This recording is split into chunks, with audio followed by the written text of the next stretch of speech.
Welcome, Traceable Designers. Today we're making easy no-sew table accents.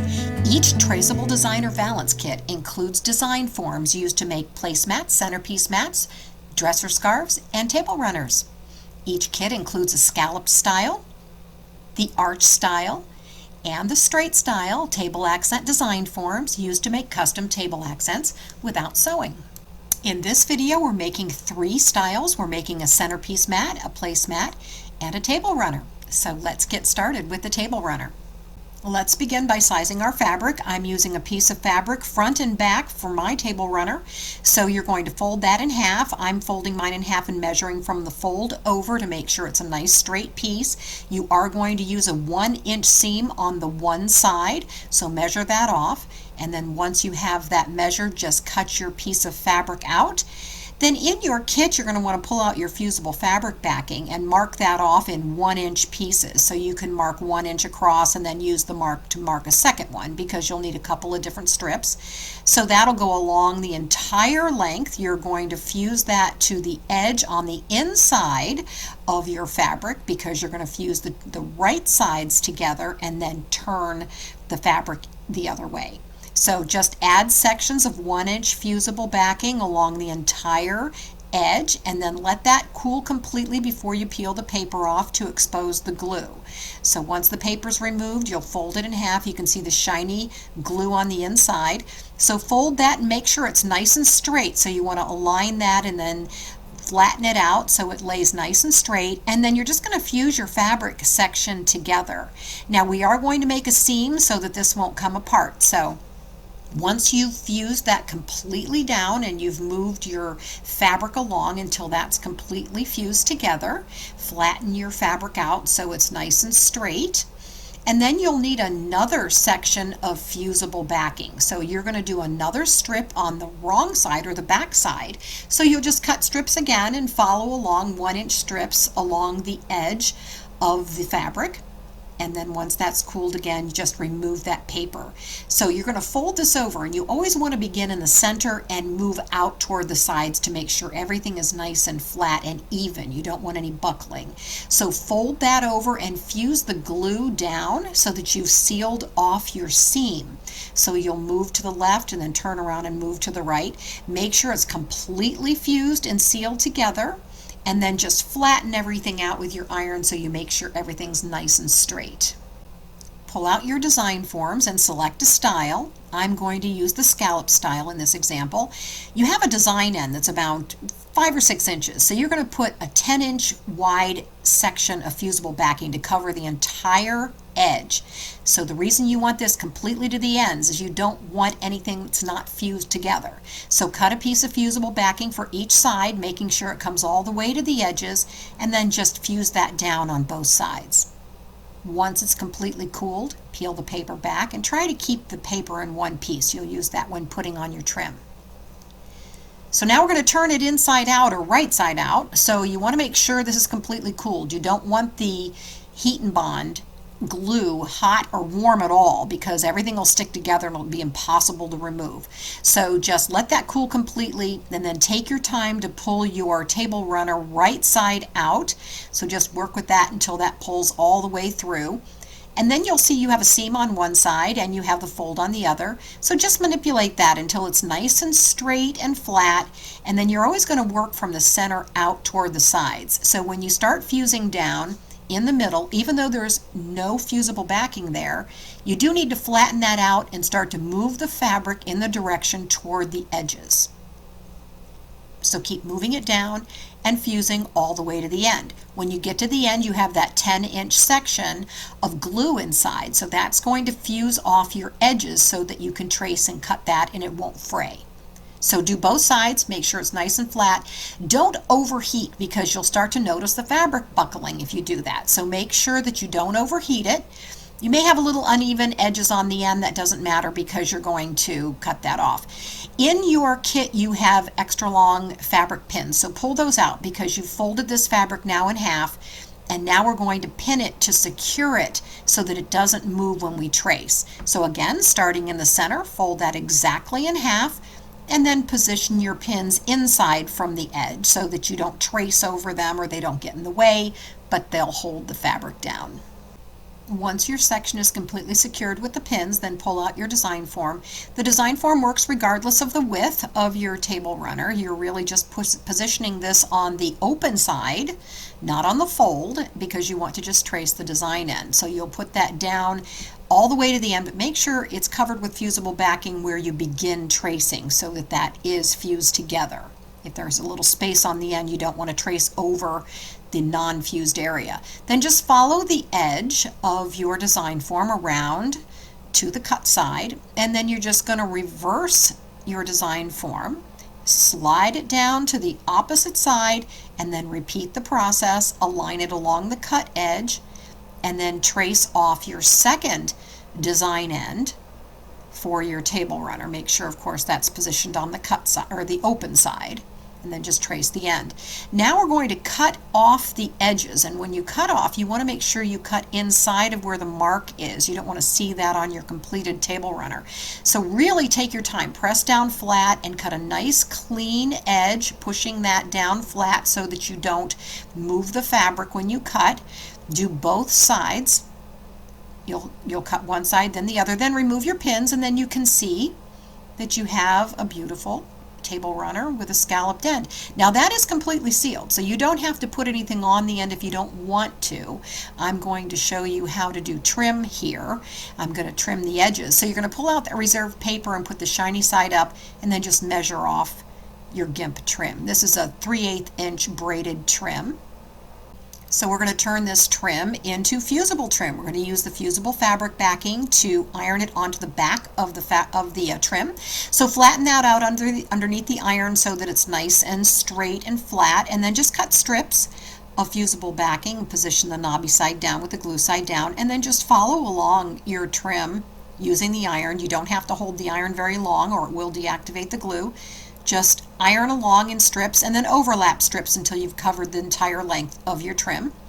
When it's cooled, peel off the paper. Now on the edges you can fold it around the back. You will see the trim on the back. If that doesn't bother you, and that's fine, do it that way. Otherwise, you do have gems or plastic gems inside of your kit. You can use that to mask the edge, the cut edge of the trim. You can also sew on buttons or put bows or whatever you'd like to mask the trim there. So then you put the point of your iron over the trim. This is a little bit of a process. What you're doing is you're warming up the glue, and as that warms, the trim starts to curve. So you warm that up and then continue to go back and forth and reposition. So you don't have to worry about it going down in the wrong place, because literally warming it will move it again. So warm it up and then just use your finger to make sure it follows a beautiful curve along the edges. You'll use the point of the iron, and then if you want to pull out a piece of lining or extra fabric to use so you don't burn your fingers, you can press that down. So as it starts to cool, it starts to mold. When you get to the corners, use the point of your iron and then slowly follow along until you've completely covered the cut edge of your table runner. Do both sides, and then when you get to the end, you're just going to snip that off. And then in my particular case here, I'm going to glue down a couple of gems because I happen to like the way that looks. So I'm just putting a little piece of glue, and then I've got a matching gem on both sides. So you can see you have a completed table runner. You'll do both sides. And then you can also add a tassel if you'd like. Tassels add a nice design end for table runners. Okay, let's move on to our placemat. You're going to pull out your design form again. We're going to size off our fabric. This is going to be a 19-inch long placemat by 14 inches wide. So I need 15 inches of fabric because I have a 1-inch trim or 1-inch edge there. So I'm going to move along and mark off 15 inches because I just need the 1 inch on the end. So you want to make sure that's nice and straight. And then I'm going to cut a piece that's about 20 or 21 inches long because you need a little extra on the ends. So you'll just cut that out, and then you'll have your piece of fabric ready for your first placemat. So once you've sized that off and cut it out, then you're going to do just what you did with the table runner. You're just going to add that 1 inch of fusible backing on the inside. So you'll put your strip along there.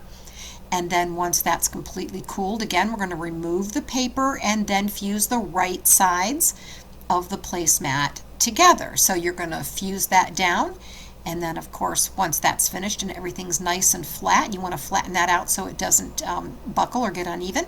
You'll add your second strip for your seam. If you need a couple of pieces, you can add those. Once that's cooled, just peel off the paper to expose the glue, and then fold over to complete your seam. Again, we're starting in the middle and fusing out to the sides. Always the middle out to the sides, because once you get to the glue side, you want to make sure it's nice and flat. So you are now positioning a piece of fusible backing across the entire area, over the seam that you made and all around the edges. You want it to come all the way to the edge. If you don't have fusible backing, then it won't fuse together. So start in the center and fuse down your fusible backing. Once that's cooled, peel that off and try to keep that paper in one long piece. You'll use the reserved paper when you attach your trim. So once that's completely cooled, you're going to turn that right side out. You'll reverse it, so you just pull it through, and then of course you want to work with your seam because you want that nice and flat. You have a seam on only one side. So you'll keep that toward you and you'll just flatten that out. Now everything on this placemat is going to fuse down once you touch it with the iron. So you want to make sure it's flat before you start, and you'll start right in the center and you'll fuse up the center and out to the sides. Don't overheat because it may cause some buckling, so just sweep out toward the sides. You can tell when it's fused down. Make sure it's all nice and flat. And then you're just going to fold your fabric section in half again, and you're going to pin it. So you want to make sure you position your pins where they can't be seen. So if you have an uneven end, don't worry about it. You're going to cut that off with the design end. So just position all your pins, and then you're going to pull out your design form. I'm going to measure mine because I'm making an unusual size, so I'll mark both sides, and that's where I'm going to position the point of my design form. Now I can start at the point and trace around the sides toward the edge. Of course, you're positioning your design form along the open side, and then again just reverse your placemat form and then just trace around the other design end. Following the trace line, you're just going to cut that off. Now again, you want to make sure that you cut off the mark. So you'll cut both sides. You don't want to see any of the pencil when you're finished.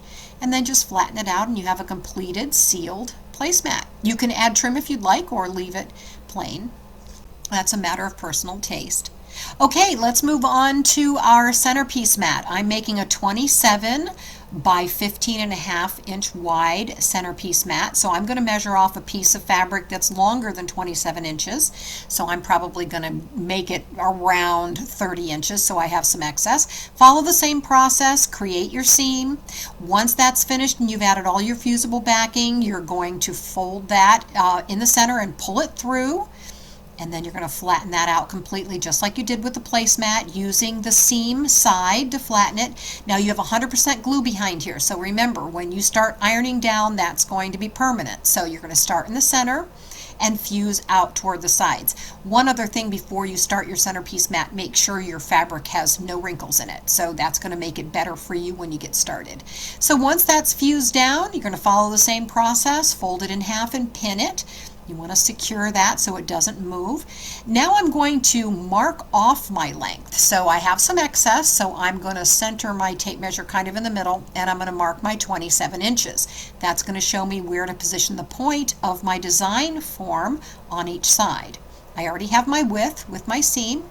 So when you place the design form along the open side, my fabric here is wider than my design form. So we're going to trace and then turn the design form to finish the end. So when you position it along your mark for your sizing. Trace along your design end all the way over to the cut side, and then just turn the design form to complete the curve. So you'll just finish that little section on the end so it's nice and curved. Then flip it over like you did with the placemat. Make sure everything's nice and straight, and again along the open end, trace, turn your design form and complete it. And then as usual, you'll hold that down and do a nice clean cut along the whole edge. Make sure that you follow around the curve. That makes a big difference, and you want that nice and straight. So you can see the cut line there where I've taken the pencil marks off in case you don't want to add trim to the ends. All right, so now I'm going to flatten that down one more time. So I have a completed center, and I'm going to make a contrast fabric. So I need a single layer here. I'm not doing a front and back. So when I'm deciding how I'd like my insert piece to look, in my particular case, I'm going to leave 3 inches of margin on the outside. But I think 3 inches, that's a little bit too deep for the shorter side. So I've got 3 on the side, and then I'm going to adjust that to 2.5. So I'm going to make a 2.5 inch margin rather than the 3. So I'm going to size my fabric off for my insert piece. And then once I've done that, I'm going to add a piece of fusible backing to the back side of the fabric, making sure I have a little margin around the edges, and then fuse that completely down. So for your insert panel, you're going to trace right on top of the paper. So you're going to fold that in half. If you have any print, you want to make sure that is completely aligned and nice and straight. You may have an uneven side on the opposite side, as you can see here, because I've lined up my print. So you want to make sure the shorter side is facing up, and then just pin off your fabric. And now I'm measuring a 21-inch long piece by 6 inches wide. I'm doing 21 by 12. So I mark where my tip of my design form will be positioned on the 21-inch marks. And then I need to measure over half the size of the width. So I'm measuring over 6 inches because I'm making a 12-inch wide insert piece. So we're going to measure all the way along, and that is where we're going to position our design form when we trace. So you'll follow along the entire length of your insert panel, pull out your design form, and position it along your marks. That shows you how wide that's going to be, and then you've got your curved side, and your point is aligned with your mark on the left. And then you're going to trace all the way down across your marks to give your width, and then again reverse the design form, position it along the marks again, and then trace your second side for your insert panel. So you line that up and then trace that off so that you have both of your design ends cut, and then just follow your trace line to cut out your insert panel. So you'll make a nice clean cut here because you may not add trim on the inside, so you want to make sure there are no jagged edges. So once you get that cut off, you want to position that over your panel there or over your centerpiece to make sure you like the size. You can reduce the size now. If you don't like what you see, you could just fold it and start over. Otherwise, you just remove the paper from the back to expose the glue. When you position your insert layer, you want to make sure it's very straight. So take a lot of care here. Measure around the edges, make sure it's straight all the way around before you begin fusing. Once you fuse that down, it will be permanent. Again, starting in the center, moving out toward the edges, completely fuse down your contrast fabric. I'm going to add trim to the outside edges and also the inside. So there's 2 different ways to do this. When you start with your iron on the inside, you want to make sure you don't overheat the inside. You don't want to lay your iron flat for long periods of time. You want to try to use more of the corner of the iron and take your time that way. Also, using a piece of lining or a spare piece of fabric is a great way to do this. If you're using a lighter fabric, don't use a colored fabric over top as your cover because you will deposit color onto your centerpiece mat. So I'm going to use a little lining to protect my fingers from burning when I'm moving along and to protect my mat from burn marks. So use the same process that you did when you did your edge trim on the table runner, but when you use the lining, keep the iron moving over top. You don't want to get burn marks. So just carry on like you had before, just repositioning your trim so it's nice and curved and you followed around all the corners, keeping in mind that you don't want to overheat, and try to use the corner of the iron as much as possible and a piece of lining to protect your fabric. When you get to the side, you're going to want to make sure that that's nice and straight because you don't want to have that at an angle or off center when you go along the side. It'll make a big difference in the way your mat looks. So when you get to the side, you'll turn the fabric toward you, and then you're going to pull your trim a little bit taut. This 3/8 inch trim goes on really fast, and it makes it much easier than a 5/8 inch trim. That's very difficult, and you have to hold it for a long time. So just pull your trim taut as you progress, and again, reposition as you go. Make sure everything's nice and straight, and then just carry on along until it's completely curved around all of the edges.